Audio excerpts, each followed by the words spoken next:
Bienvenido al canal de la Primera Iglesia Bautista de San Salvador. Esperamos que seas edificado a través del mensaje que estás por escuchar. Recuerda visitar nuestro muro en Facebook para que conozcas más acerca de nuestras actividades. También puedes escribirnos a nuestro correo electrónico. Será un placer saber de ti. Dios te bendiga.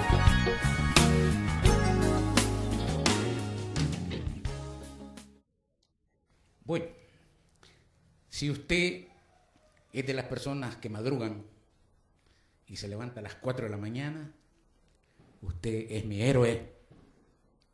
O si se levanta a las 5, usted es mi héroe. Porque yo no hago eso. Me he dado cuenta que hace unos 10 años para acá ya no puedo hacerlo. Tengo que poner despertador para poder despertar a las 6. Si no, quizás dormiría hasta las 7, ya cuando el calor del sol molesta en la cama. Cosas de anciano, digo yo, ¿verdad?, que le van pasando a uno. Y lo asumo con gozo, porque no me deja mentir usted de que es lindo dormir. Yo no sé por qué los adolescentes duermen tanto también, ¿verdad? Ni entiendo a los que pueden dormir de día. No los envidio, porque dormir entre las 7 y las 10 de la mañana ha de ser una cosa, ahí sí no. Pero que me despierten a mí a las 4:30 me hacen un terrible mal, porque es cuando el sueño está más profundo y ya no duermo, ahí me quedo ya.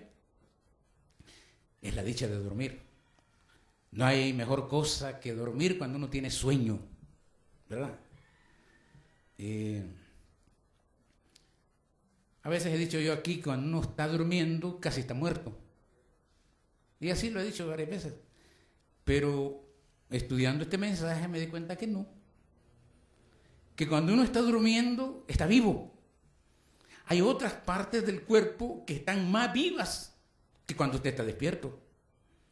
Y hay una maravilla en el organismo que hace que precisamente cuando usted está durmiendo es cuando algunas células aprovechan de renovarse. Para así, cuando usted despierta vigoroso, vital. No hay cosa más bonita que levantarse a la hora que sea, pegarse un buen baño, un desayuno regular y estar listo para lo que venga en el día, ¿verdad? Como ustedes no acostumbran decir amén, no sé si desayunan o no sé si se bañan o no sé si se despiertan, pero asumo que más o menos tenemos las mismas conductas. Porque esto de desvelarse, ahí sí, si usted se desvela, yo lo acompaño en su pesar, porque yo no me puedo acostar antes de las 12 de la noche.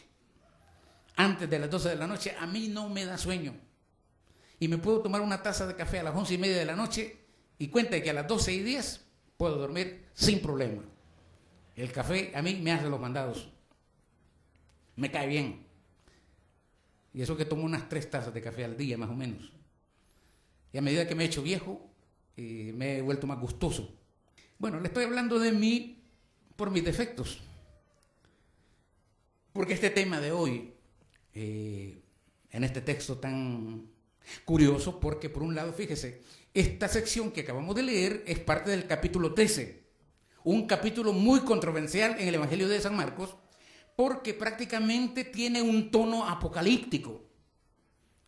Usted puede afirmar que el capítulo 13 de Marcos se parece a Mateo 24 y 25 y al libro de Apocalipsis y a todo material que suena a esos desastres futuros, a ese futuro al que todos le tenemos miedo, terror.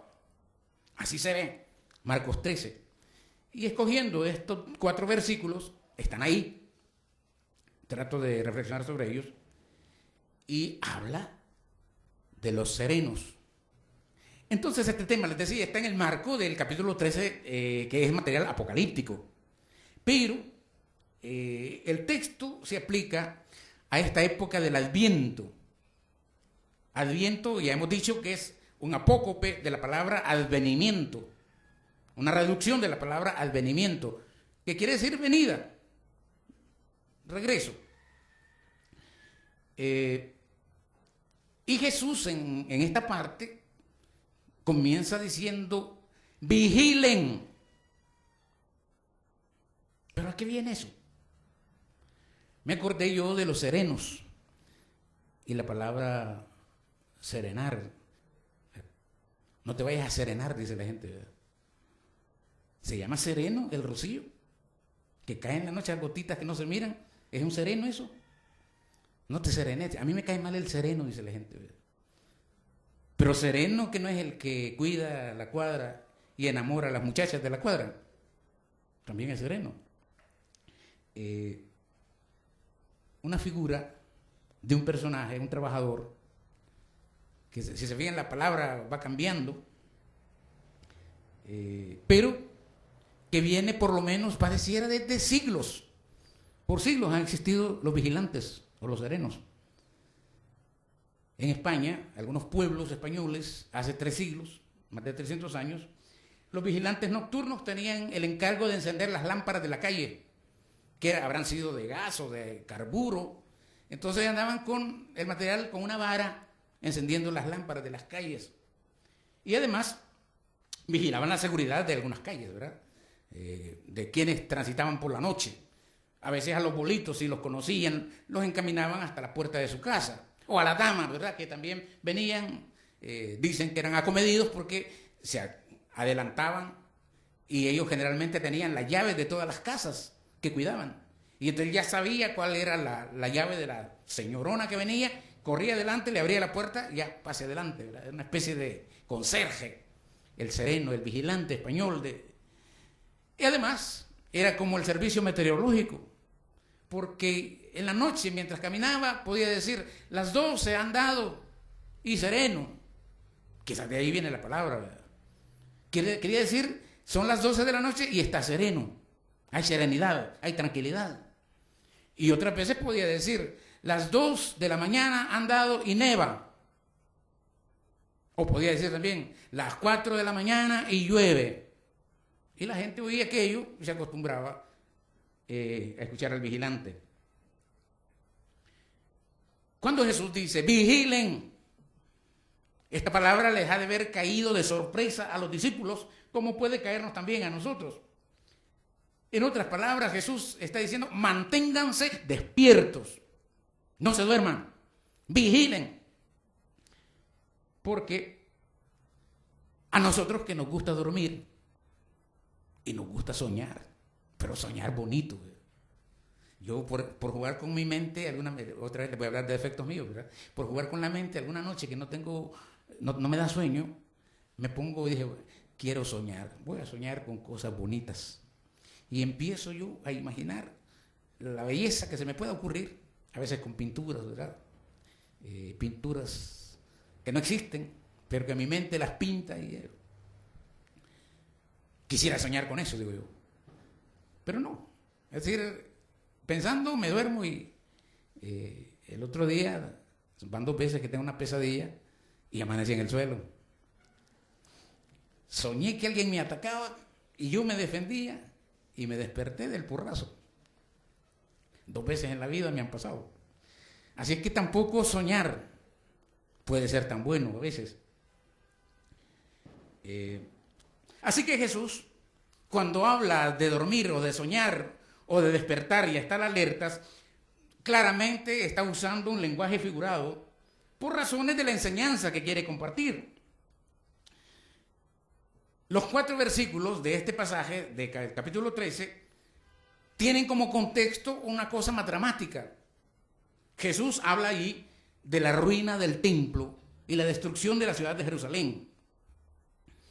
Jesús habla de eso por causa de un discípulo que le pregunta, al mirar el hermoso templo que había construido Herodes, estaba recién inaugurado prácticamente, o sea, estaba bello. Herodes, para congraciarse con la gente, le había hecho un templo, pero dicen que el palacio que él hizo para sí mismo era mejor que el templo.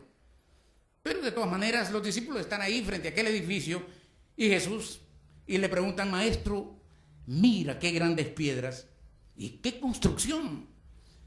Jesús aprovecha esta pregunta para aclarar algunas cosas, porque Jesús con otra mirada le pregunta al mismo discípulo, ¿ves estas grandes construcciones? Pues te voy a decir, no quedará piedra sobre piedra que no sea demolida. Aquello fue desconcertante. ¿Cómo es eso? Siendo el templo sagrado, imagen tangible de la adoración a Dios, del pacto de Dios con su pueblo, el lugar de convención, de reunión, para entrar en la comunión con Dios, como canta el Salmo 124, la ciudad compacta y unida, donde todas las tribus de Israel suben para alabar el nombre del Señor. Y es que la gente estaba segura, no solamente que aquel templo y aquella ciudad eran símbolo memorable del pacto de Dios con David, y por tanto signo de la alianza, de la amistad, del compromiso de Dios con ese pueblo. Y Jesús sale con este escándalo. Pues ese edificio no va a quedar piedra sobre piedra y la ciudad será destruida. Jesús está hablando de un futuro. Un futuro que para algunos pasó 50 años después, o 40 más o menos. Pero la pregunta no queda ahí. Los discípulos entonces dicen, entonces díganos, ¿y cuándo sucederán todas estas cosas? ¿Qué señal habrá de que esto va a pasar? Y ahí es donde Jesús, usando el estilo apocalíptico del profeta Daniel, se limitó únicamente a hablar de otra cosa, a hablar en un sentido de premonición de que aparecerían como signo falsos profetas y falsos pastores y falsos cristos que vendrían con engaño anunciando que el tiempo había llegado. O sea que en medio de eso también está la preocupación, ¿cuándo sucederán estas cosas? ¿Qué señal habrá de tu venida? ¿Qué fecha le podemos poner a tu regreso? Y Jesús entonces también dice, pues si se trata del día y la hora, ninguno la conoce, ni siquiera yo, solo mi Padre que está en los cielos, Él. Entonces lo que yo les digo a ustedes, dice Jesús, es velen, vigilen, manténganse despiertos, porque no saben el momento en que sucederán esas cosas. Y a continuación, después de esa advertencia, velen, porque ustedes no saben cuándo será el momento. Velen porque ustedes no tienen ni reloj ni calendario para ponerle fecha. ¿Cuándo sucederán estas cosas? Y entonces cuenta una pequeña parábola que más bien sería como una ilustración. Y dice, esto es como un hombre que se ausenta, deja su casa, reparte tareas a sus siervos, le da a cada uno su trabajo y le ordena al portero que vigile, que vele, que haga su trabajo de velar. Porque ustedes no saben, dice, a qué hora vendrá el dueño de la casa, si al atardecer, si a medianoche o al cantar del gallo en la madrugada. No sea que llegue de repente y los encuentre dormidos. O sea que el énfasis de Jesús es que la espera ha de ser permanente, vigilante, atenta. Y eso está repartido en muchas partes de los evangelios. Del Señor que se va y que va a regresar, pero que nadie sabe a qué hora va a regresar. Lo interesante de esta parte es que la espera del Señor, primero, hay un reparto de tareas. No es ponerse a esperar de brazos cruzados como cuando usted espera el bus. No es ese tipo de espera. Es una espera que se profundiza en la medida que usted cumple la tarea que el Señor le encargó. Y el momento de llegada o de regreso del Señor no tiene importancia. No tiene fijación, no tiene una precisión. La importancia está en que va a regresar y la certeza de que ese regreso es inminente. De repente. No hay momento, no hay hora, no se puede conocer, pero es inminente. O sea, que la ocasión ideal para el regreso del Señor puede ser cualquier momento, todo momento. Es como si estamos bajo la amenaza de que el Señor puede volver en cualquier momento. Y ha de encontrar a los siervos trabajando en la tarea que les encomendó. Y despiertos además. Y uno se pregunta, ¿no hay chance ni de descansar? ¿No hay chance de dormir? Y tan bueno que es. Y me parece todavía más interesante, quien menos se puede descuidar y dormir es el portero. Un chiste malo que circula por ahí, un hombre contrató a un vigilante y el vigilante estaba entusiasmado porque le iban a pagar bien y se desvivía por quedar bien con el que lo había contratado.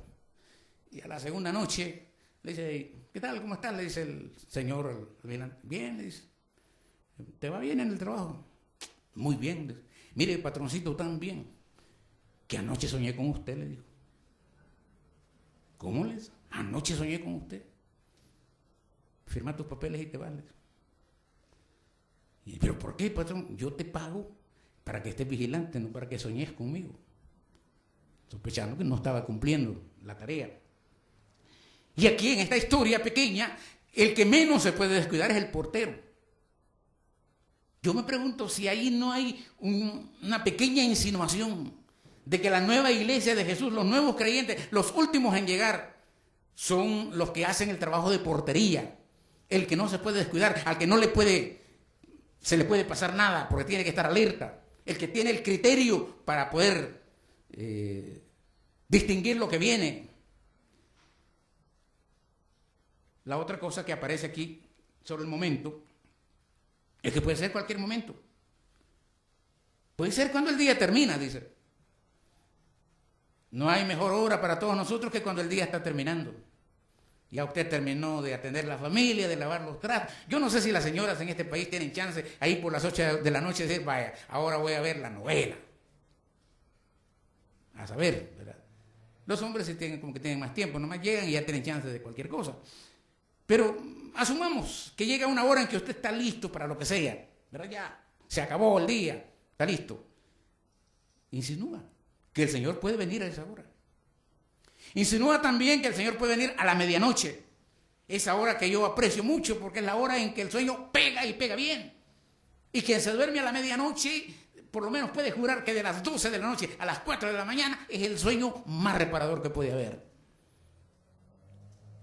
En mis buenos tiempos, yo, otra vez mis defectos, ¿verdad? Funcionaba así. Si yo me acostaba a las 12 de la noche, a las 4 de la mañana, yo estaba listo para lo que fuera. Me encantaba poder hacer eso. Hoy no. Lo curioso es que en esta historia del Evangelio, la llegada del Señor relativiza lo demás. Como que las tareas ya no tienen importancia. Ya no tiene importancia tampoco los signos benevolentes. Dentro de la historia y fuera de la historia sería ni el templo ni la ciudad. Algunas teorías que algunos inventan por ahí dicen que cuando el Señor venga se han inventado que no va a venir más que a la ciudad de Jerusalén, allá en Palestina. Y por eso hasta hay un rico loco por ahí que piensa que hay que mantener a Israel y orar por la paz de Jerusalén porque allá el Señor es donde va a descender. Eso es un invento que no tiene asidero bíblico. Pero este sentido de alerta, de estar despiertos, de no descuidar la tarea, de estar siempre vigilantes, se repite en los evangelios, por ejemplo, con las vírgenes que se duermen y las vírgenes que permanecen despiertas, las que se les acaba el aceite y las que tienen aceite para cuando el novio llega.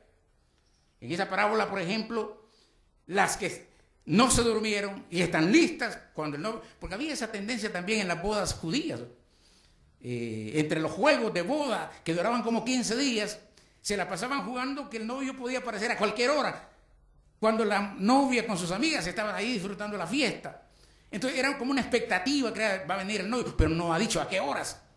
Entonces ese juego está reflejado en estas parábolas, de que el asunto de estar de fiesta está a la expectativa que el Señor va a venir. En el huerto de los olivos, ante la crucifixión, el Señor le dice a Pedro y a Santiago y a Juan, quédense aquí y vigilen conmigo. También dice los evangelios que hay que estar vigilantes porque la vigilancia nos ayuda a no caer en la tentación. Lo contrario sería la indulgencia, el darse libertades, el permitirse cualquier cosa. El vigilante no puede descuidar su tarea. Y más cuando Jesús reconoce ante el sueño que ha hundido a los apóstoles y no le acompañan en aquella hora de sufrimiento de Getsemaní, Jesús reconoce y dice: a la verdad, la carne es débil. En otras palabras, si nos vamos a reconocer como seres humanos, realmente no podemos ser vigilantes todo el tiempo. Pero quien se duerme va a la ruina. Camarón que se duerme se lo lleva a la corriente, decía la sabiduría popular. Por lo cual se necesita estar siempre despiertos, no adormitarse, no adormilarse, sino vigilar y orar para no ser engañados y para no caer en la trampa de las perdiciones. A los creyentes de Éfeso, San Pablo les dijo: despierten, ustedes que duermen, levántense de entre los muertos y Cristo los va a iluminar. Creyentes despiertos son los que han de proclamar la buena nueva donde sea necesario. Son los que deberán colocar la luz del Evangelio de manera que se vea al alcance de todos. Porque si cada día estamos embargados por preocupaciones simples o superfluas, lo más seguro es que perdamos las oportunidades apropiadas para obedecer y cumplir la misión de Jesús. Esa misión es hacer del Evangelio la lámpara que ilumina el mundo, la lámpara que alumbra el camino de la vida, la lámpara que exige al que la posee estar vigilante para el paso del otro. Pero, en general, este texto a veces lo ha interpretado más en sentido apocalíptico, enfatizando más el sentido de destrucción,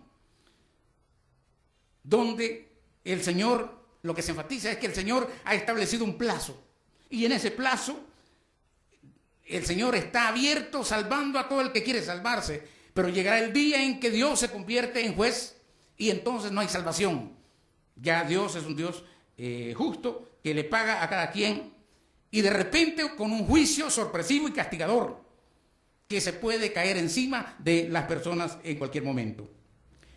Tan fuerte era esa predicación en la Edad Media que ahí nació aquella frase: si la cosa es así, entonces que Dios nos agarre confesados. Y había una casi neurosis de la gente, una angustia de la gente por confesarse cuantas veces podían, confesar sus pecados si era posible diariamente. ¿Por qué? Por el terror a perderse, a no salvarse.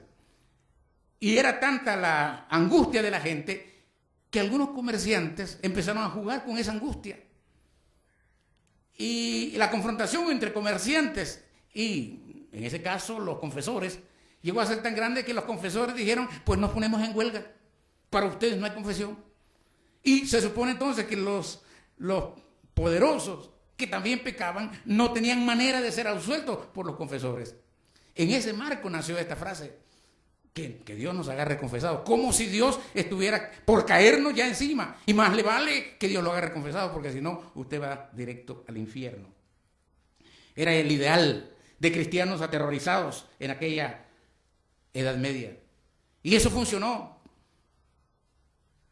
hasta derivar en la imagen de un Dios como patrón soberbio, despótico e injusto, y los creyentes como súbditos sometidos, incapaces de liberarse del terror de ese Dios. El miedo a la condenación eterna en un infierno ardiente e impregnado de tal manera en la sociedad de la cristiandad de la Edad Media influyó tanto que todavía en la predicación de la Reforma, los predicadores reformados también asumieron esa predicación. Y muchos evangelistas exitosos hoy en día logran meter el terror a la gente de tal manera que la gente por terror hace profesiones de fe. Y ese es un manipuleo muy común en muchos predicadores. Ahora, siendo un poquito más francos, se planteaba que el ser humano vivía en el dilema: o te vas al infierno por tu conducta pésima, o tienes el cielo si te conviertes, si te confiesas. Hay mucho de verdad en eso. El problema es en cómo se plantea y cómo se logra la conversión de la gente por medio del terror. ¿Cuál es la idea que los jóvenes tienen del pecado? ¿Qué idea tienen los jóvenes de la salvación? Porque muchos de nosotros nos convertimos o por miedo o por convicción. Ciertamente algunos tuvimos terror al infierno. Y el Dante en su novela se encargó de plastificar y describir lo terrible que es el infierno. Muchas de las creencias populares vinieron del libro de Dante Alighieri, La Divina Comedia. La manera en que los pecadores se van a consumir en el infierno, el Dante lo describe. Curiosamente, él tenía una novia que era Beatriz, ¿verdad?, que él se le muere y le idealiza. Entonces él desciende al infierno y se salva o puede caminar por los infiernos gracias porque va conducido por Beatriz, el ángel de su guarda, que lo conduce, pero él puede ver el terror de los pecadores. Hay mucha de esa influencia que entró también a la predicación evangélica. Pero por eso me pregunto, ¿funciona ese terror con los jóvenes hoy? Me encantaría tener una conversación, pero ¿le tienen miedo ustedes al infierno? ¿Saben lo que es el infierno? ¿Sueñan con el cielo? ¿Tienen una idea de lo que es el cielo? Me encantaría poder saber qué mueve a los jóvenes hoy a buscar a Cristo. ¿O qué los puede mover? O a los adultos también. Porque la gran sospecha es que en los últimos años, algunos dicen que desde ahí por los años 80, ¿verdad? 1980, el mundo ha cambiado tanto, la ciencia ha adelantado tanto, que hay muchas cosas que se han hecho relativas. Por ejemplo, hoy parece normal, pero normalazo, que mucha gente acepte el matrimonio entre hombres con hombres y mujeres con mujeres, que no ofende tanto. ¿Hacia dónde vamos entonces en esta manera de relativizar las cosas? Porque el tiempo y la historia no pasan sin ir dejando huellas.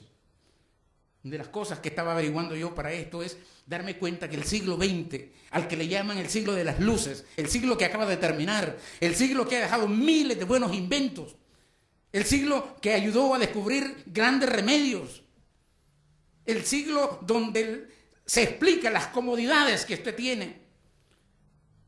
Yo era niño cuando en la caricatura de Dick Tracy, el tal Dick Tracy tenía un reloj de este tamaño y ahí veía a sus compañeros y por ahí hablaba con ellos. Oye, eso es posible. Pero aquello era pura imaginación hace más de 60 años. La historia ha cambiado, el mundo ha cambiado. La gran pregunta es, ¿ha cambiado el pecado? ¿Ha cambiado las maneras de pecar? ¿O es que el pecado es tan relativo que uno ya no siente el dolor de ser pecador? Ahora hay que rebuscar un poquito más en la conciencia para ver en qué está fallando uno. Se vuelve como trabajo de buscar agujas en un pajar. Decir, ¿en qué fallé? Porque la tendencia mayor es autojustificar. Si yo no le hago mal a nadie, si yo soy decente, si yo soy íntegro, si soy creyente. Solo nos falta decir, yo doy diezmos a la primera, yo visito a los hermanos, yo le llevo fruta, yo. Solo eso falta. Porque la tendencia cultural, la tendencia del mundo es autojustificar todo. Y no es popular que el mundo proclame el pecado como un mal del mundo. Todo lo contrario, parece que es la norma de comportamiento para todas las personas. Y entonces la predicación del Evangelio se vuelve un poco complicada, porque hay que también ir rebuscando esos pecadillos para que la gente sienta dolor y la necesidad de convertirse al Señor. O sea, se sofisticó el pecado y también se sofisticó a veces el mensaje del Evangelio.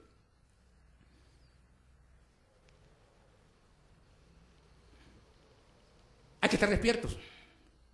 Se trata de eso, de vivir conscientemente en el mundo sobre lo que somos, sobre lo que nos sostiene. Siempre tuve, cuando llegué a estas épocas, ¿verdad? Siempre tengo yo mucha reserva o cautela en hablar sobre el consumismo.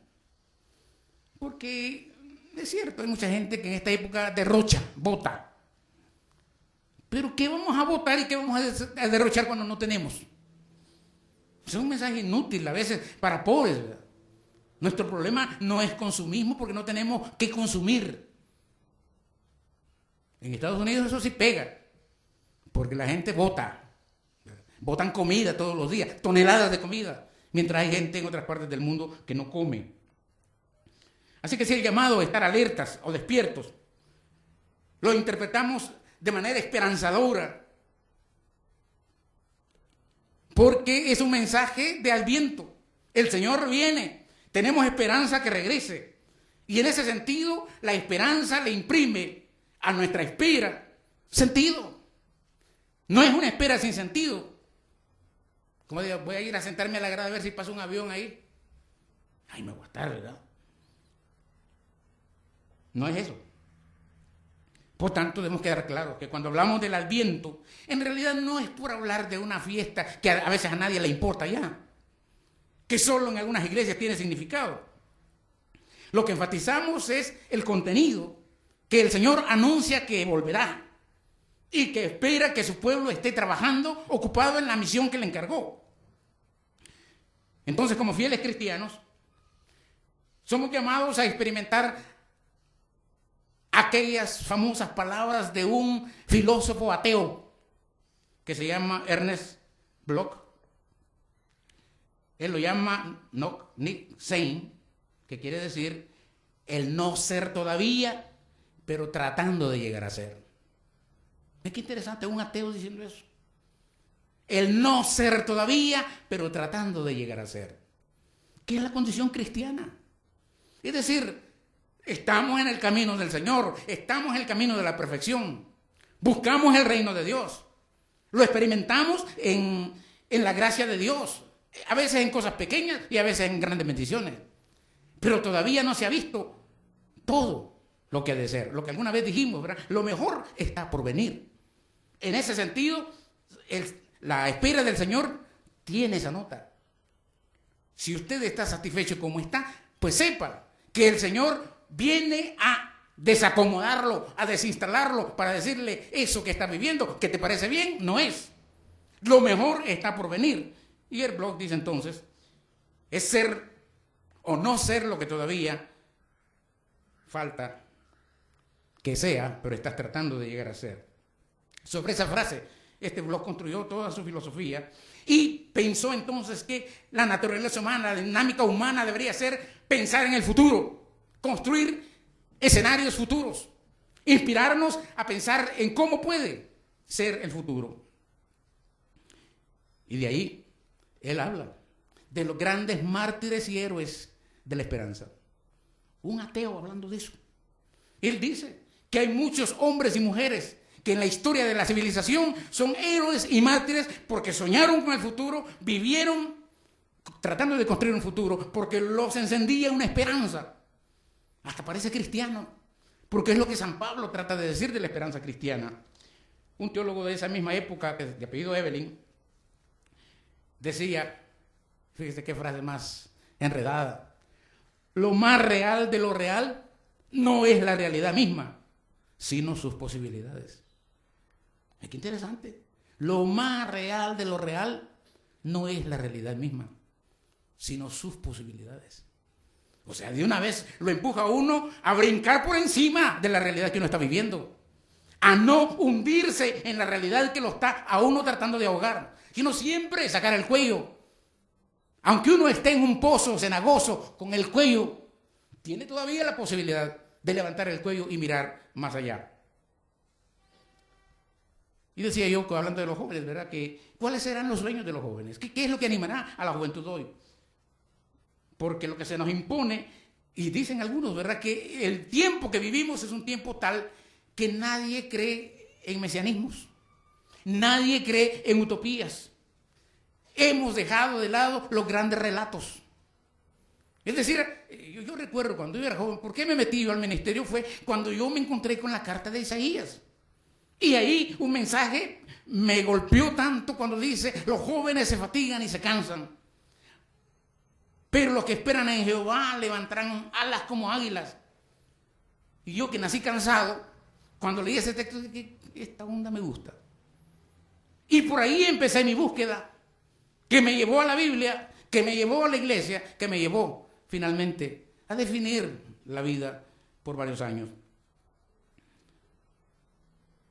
¿Cómo vivir entonces esta espera del Señor, este adviento, en una sociedad que no espera nada? Reconozcámoslo. El fracaso de muchos gobiernos es porque no tienen sentido de espera. Y como no tienen sentido de espera, tampoco tienen fe. El sentido de espera que solo la fe cristiana puede dar. ¿Qué esperamos? Porque nosotros sí tenemos un gran relato. Lo que estamos tratando de explicar en la escuela dominical, en las predicaciones, no es otra cosa que el gran relato de la salvación humana, donde la vida tiene sentido, donde cada aspecto, por nimio que sea, tiene sentido. Haber encontrado a Jesucristo para muchos de nosotros es haberle encontrado sentido aún a las adversidades. No se amilana por las derrotas. Entonces sí tenemos algo que contar, sí tenemos un gran relato, el gran relato de la salvación humana. Sí tenemos que esperar, sí tenemos esperanza, sí esperamos a alguien. No estamos como el mundo. Pero no es ese mundo estrambótico y exótico que también a veces inventamos, donde la calle es de oro y el mar es de cristal. Lo que la Biblia enfatiza más es la transformación profunda del universo. Y si a algunos les parece, dice que la ciudad de Dios desciende de los cielos y efectúa una transformación entera del universo, de tal modo que la situación del universo hoy es gime como mujer que está de parto, esperando la manifestación de los hijos, la manifestación gloriosa de los hijos de Dios. Entonces, ¿qué es lo que viene? ¿Qué es lo que esperamos? Se llama reino de Dios, que empezó cuando Jesús vino a nacer en un pesebre, que se empieza a consumar en la medida que Jesús obedece el plan de Dios. Un plan vigente para todo ser humano hoy, que lo invita a descubrir el sentido de su vida, a poner en fila sus prioridades de acuerdo a esa gran meta, en ese gran camino. Y me parece a mí que la gran derrota humana es porque hacemos cosas, ponemos el progreso fuera de las prioridades de Dios. Solo los científicos sensatos, aun cuando a veces han negado a Dios, a la hora de su muerte han dicho Dios existe. Porque han descubierto que sus conocimientos son limitados. Terminemos diciendo que sí tenemos un proyecto para el pueblo de Dios. Se llama Reino de Dios. Que sí tenemos una prueba de que ese proyecto ya empezó a andar. No es otra cosa que la presencia de Jesús en el mundo. Podríamos no celebrar el Adviento, pero no podemos dejar de reconocer a los innumerables santos y mártires, hombres y mujeres de buena voluntad que se han comprometido con los valores del Evangelio a trabajar con tesón y con denuedo por la llegada del mundo nuevo anunciado por el Señor. Quizás lo miramos de lejos hoy, quizás nos muramos esperándolo, pero eso no invalida que el reino de Dios está en el horizonte, que se miran las primeras luces del reino de Dios.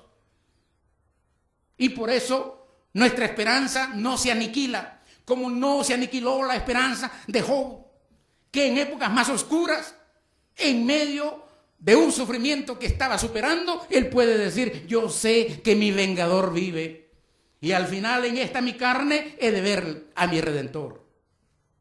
Por eso, queridos hermanos, hay que desvelarse, hay que estar despiertos, no hay que dormirse, hay que estar vigilantes, hay que estar alertas, porque a pesar de todo, cada vez se perfila mejor la llegada del reino de Dios. Los males que vemos y presenciamos no son más que estertores de un mundo que se acaba. No de balde Jesús llamó Malkut Yahvé, reino de Dios. Y cuando llamó reino de Dios, lo dijo con sermones, con palabras, con enseñanzas, pero también con hechos. En las dudas de Juan en la cárcel, Jesús le dijo, vayan y díganle lo que ven. Los ciegos ven, los cojos andan, y a los pobres es anunciado el Evangelio. Por eso, la palabra clave en este texto es vigilen. Estar atentos, esperar al dueño de la casa que vuelve, no adormilarse, es lo que Jesús nos pide a todos nosotros hoy. Y para eso hay que ser persona de esperanza, hay que ser persona de fe, hay que ser persona de paciencia, que es el otro elemento. Fe, paciencia y esperanza. Nos falta aquí alguna de esas palabras para agregarlas a nuestra galería.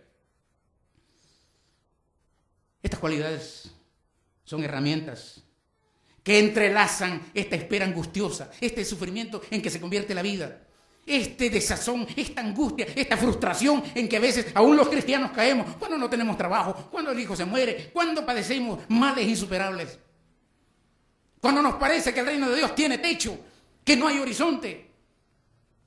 La palabra nos afirma, el Señor viene y viene pronto. Así que, queridos hermanos, no nos queda más que volver al Señor con esperanza. Esperarlo, que se acerque a nosotros, que nos despierte del letargo en que a veces se convierte la vida, que deje fluir en nosotros el nuevo día de su luz. Salga de la cama, salga del tapesco de confianza en que ha convertido su vivir y mire a su alrededor y verá las señales del reino de Dios, que en medio de las tinieblas se vuelve luz, porque hay un Dios soberano, Señor del pasado, Señor del presente y Señor del futuro. Y nuestro pasado tiene sentido a la luz del futuro, porque no queremos volver a vivir lo que hemos vivido, pero estamos dispuestos a vivir lo que todavía falta por venir, porque lo que está por venir es mejor que lo que hemos vivido.